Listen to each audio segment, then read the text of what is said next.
नमस्कार सर्वांना। आता आपला रत्नागिरी जिल्हा परिषद मार्फत जिल्हा वार्षिक निधी मार्फत आपण अपारंपरिक सौर ऊर्जा प्रकल्प राबवतो।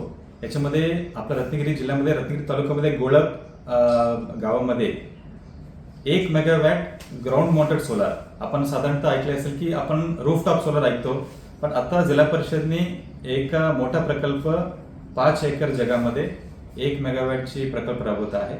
याच्या साधारणतः जिल्हा परिषद वार्षिक निधीमधून आम्हाला 8 कोटी निधी प्राप्त झाली होती।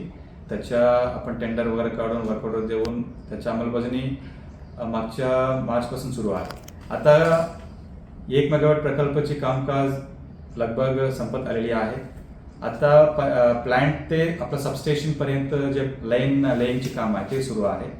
आता या प्रकल्पामार्फत आपला रत्नागिरी तालुक्याचे जे स्ट्रीट लाईट बिल्स आहे ते शून्य करण्याची एक मानस आणि एक संकल्पना जिल्हा परिषद रत्नागिरीची होती आणि असा एक संकल्प आपण सन्मान्य आपला पालकमंत्री महोदयांकडे मांडल्यानंतर पालकमंत्री महोदयांनी पण याला सकारात्मक प्रतिसाद देऊन निधी पण त्यांनी सँक्शन दिलेली आहे।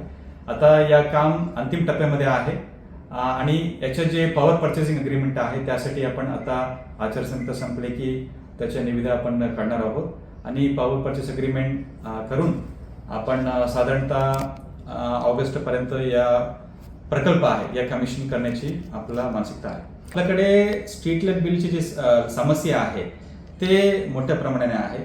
दरवर्षी आपल्याला रत्नागिरी जिल्ह्याची स्ट्रीट लाईट एकंदरीत बिलची जर आपण बघितला ऑलमोस्ट 3 कोटी आपल्याला लागणार आहे आणि या स्ट्रीट लाईट बिलसाठी आपल्याला दरवर्षी शासनाकडून निधी उपलब्ध करून केले जातात।